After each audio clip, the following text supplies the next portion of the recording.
Hello and welcome to our weekly Hebrew. Today we are in the fourth commandment, which is fifth commandment, sorry, uh, honor your father and mother. And so let's dive right in. Kabed et avika. Make heavy, this is the word from which we get the word glory, kavod, the glory of God, the heaviness of God, as it were. This is an imperative, so it's a command. It is in the PL or D stem. We have a doubled second consonant, which if kavad means to be heavy, in the D stem it's to put into a heavy state or make heavy. Honor is the word that is usually used to translate it. So there's a weightiness to something you honor, right? So make heavy your father. This is a second masculine singular ending, possessive suffix, your, and then av is father.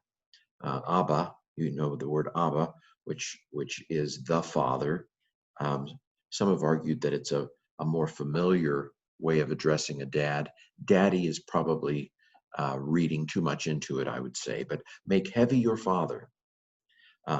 Et is the definite direct object marker, so it says what follows is the direct object. Make heavy what? Make heavy your father. And it also suggests that it's a definite father. It's your father, and the suffix makes that definite.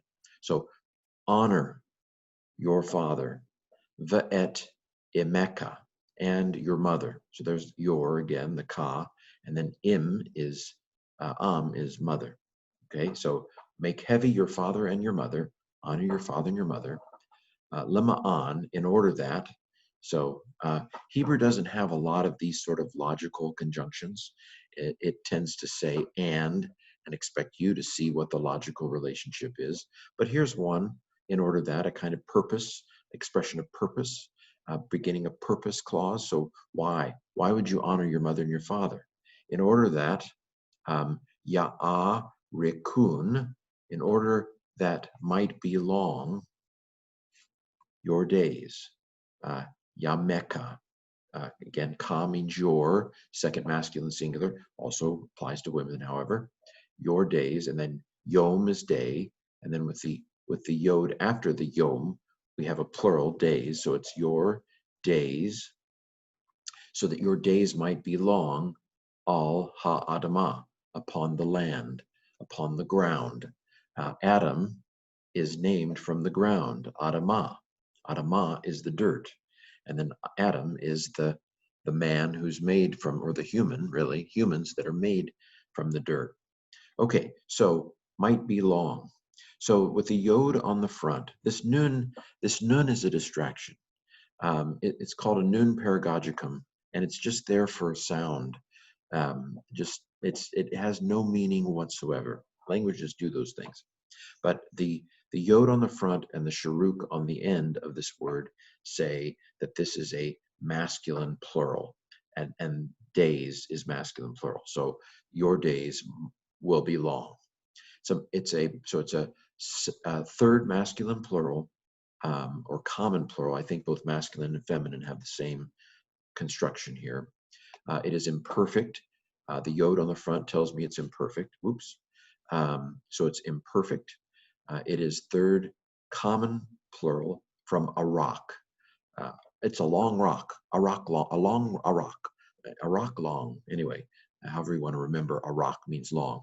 So in order that your days might be long upon the ground, Asher, that Yahweh, Eloheka, your God, here's again, your again, second masculine singular, but applies to women too, your God, the Lord your God, or Yahweh your God, notain. Okay, Natan is to give, that Nathan the prophet gives a message to David. Anyway, with the holum after the first consonant, this is a participle. Yahweh your God is giving. Sometimes you can use the participle to indicate a present. In general, Hebrew has the imperfect, which tends to be future, or the perfect, which can be past. You know, if you want to say something in the present, a participle is one way to do that. and then lach, to you.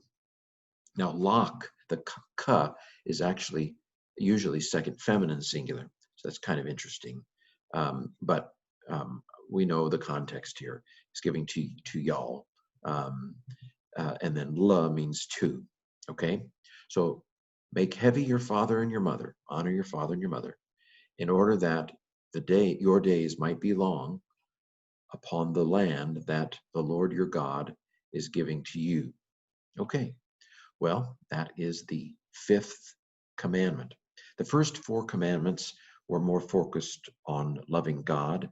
We now focus on loving our neighbor. And the first neighbor is our parents. Honor your father and your mother. And of course, Ephesians says that this is the first command with a promise.